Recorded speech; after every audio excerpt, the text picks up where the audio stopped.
kebiasaan baru agar selamat selalu, ini panduan untukmu. Mau berangkat, cek suhu tubuh dulu, pakai masker selalu, yo oh oh ayo ayo.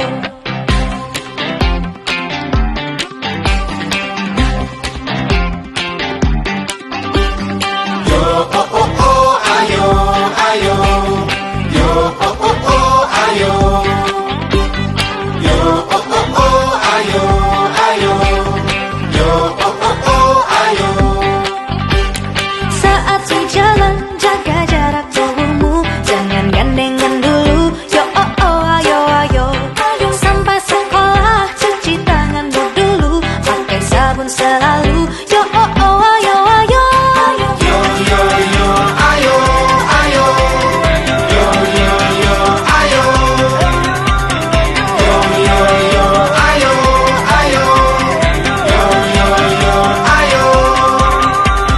Dengan temanmu jangan dekat dulu, pakai barang pribadimu, yo oh oh ayo ayo. Pulang sekolah langsung pulang ke rumah, mampir gak usah yo oh oh ayo ayo. Sampai di rumah bersih-bersih segera, supaya kita bisa jumpa lagi di sekolah. Yo ayo kita bersama-sama jaga agar sehat selamat, yo oh oh ayo ayo. Seru belajar kebiasaan baru agar selamat selalu, itu panduan untukmu. Seru belajar kebiasaan baru.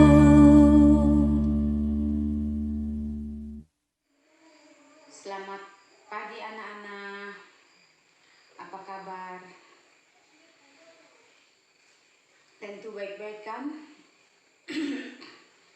Oke. Sebelum kita mulai dengan kegiatan pembelajaran kita pada hari ini, mari kita mengawali kegiatan kita dengan doa. Berdoa menurut agama dan kepercayaan masing-masing dimulai.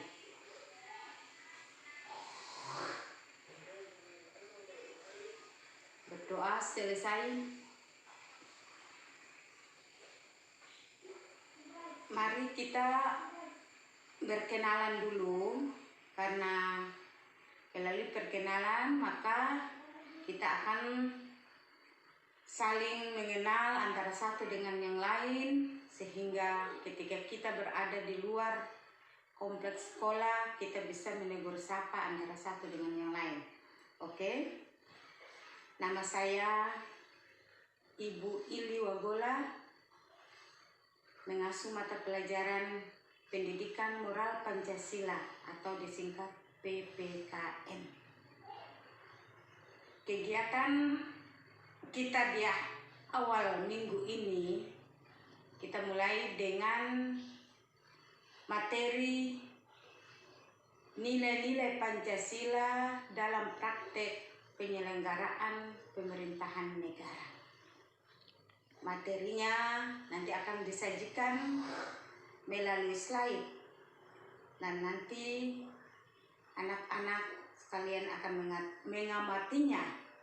Di dalam materi itu juga ada terdapat soal evaluasi yang nantinya Anda kerja, setelah Anda kerja nanti Anda posting, kemudian Anda kirim lewat WA Ibu Guru. Mungkin itu sebagai awal kita. Sekarang mari kita lihat nilai-nilai Pancasila dalam kerangka praktek penyelenggaraan pemerintahan negara. Anak-anak, coba kalian perhatikan gambar berikut. Siapa yang ada di gambar tersebut? Ya, tentunya mereka adalah pejabat negara yang sering kita sebut dengan pemerintah. Ya. Lanjut. Ini adalah pengertian dari pemerintahan. Ya, bisa dibaca sendiri. Kita lanjut. Ini adalah sistem pembagian kekuasaan negara Republik Indonesia. Macam-macam pembagian kekuasaan menurut John Locke. dan Montesquieu. Nah, bisa dibaca.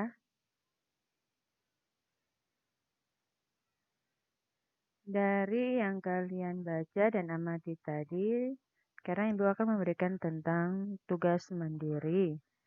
Untuk kalian, setelah membaca uraian di atas, coba kalian membuat dalam satu paragraf mengenai pentingnya kekuasaan. Iya anak-anak, nanti hasil dari narasi yang kalian buat, kalian informasikan kepada teman kalian dalam bentuk chat dan kalian screenshot dan dikirimkan kepada ibu. Oke, kita lanjut.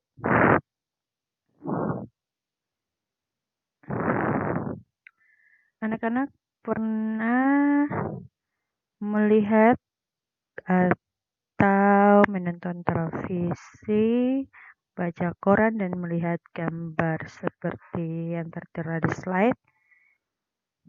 Tahukah kalian ini gedung ruangan apa? Ya, ini adalah ruangan di mana anggota dewan atau DPR melaksanakan tugasnya. Kita lanjut.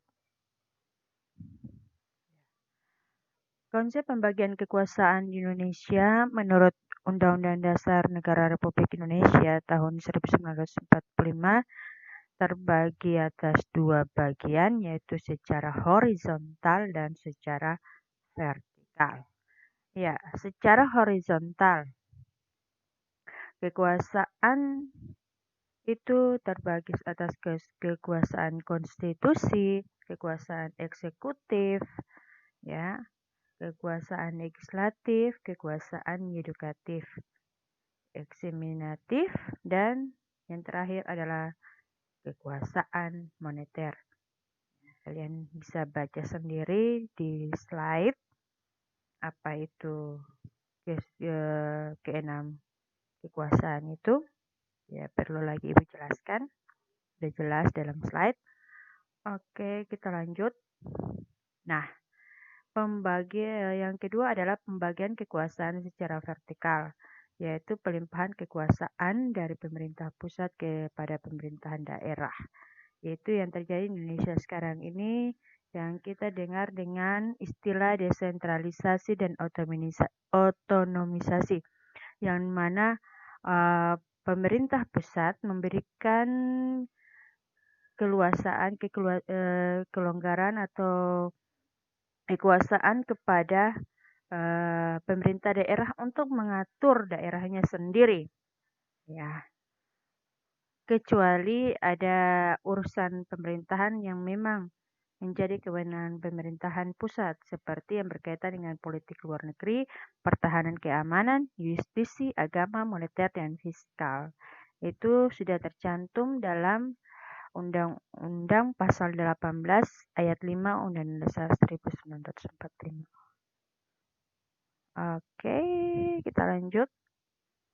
Nah, dari paparan tadi maka kita masuk kepada kesimpulan dari materi yang Ibu bawakan.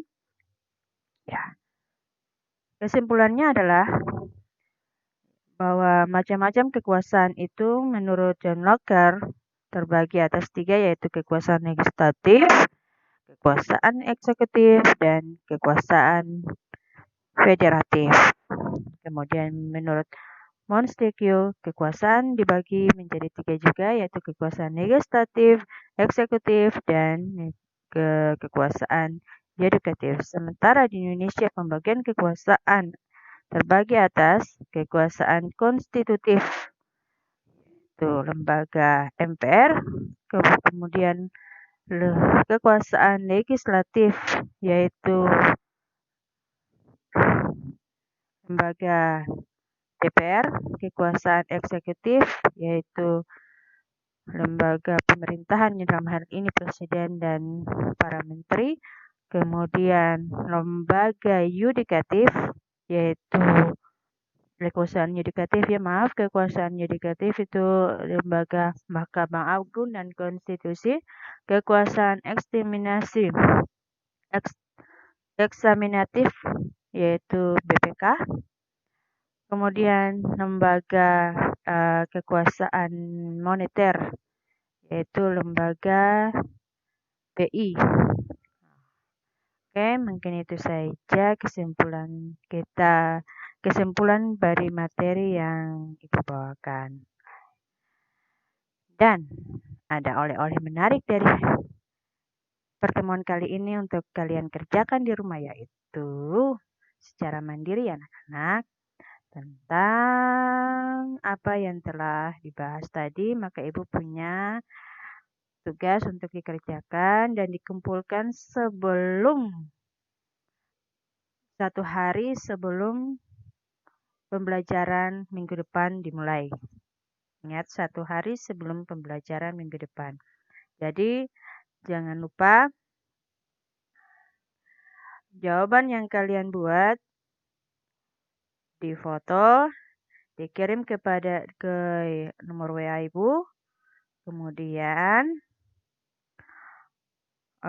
jangan lupa sertakan nama dan kelas. Mungkin itu saja.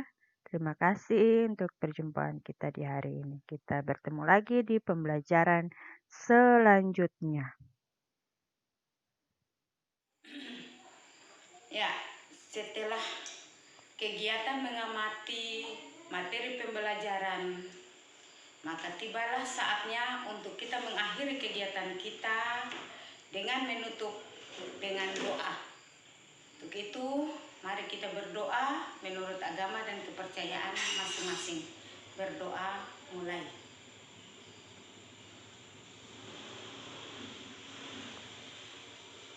Amin. Dengan demikian, sampai jumpa di minggu depan dengan materi yang berikutnya. Terima kasih. Selamat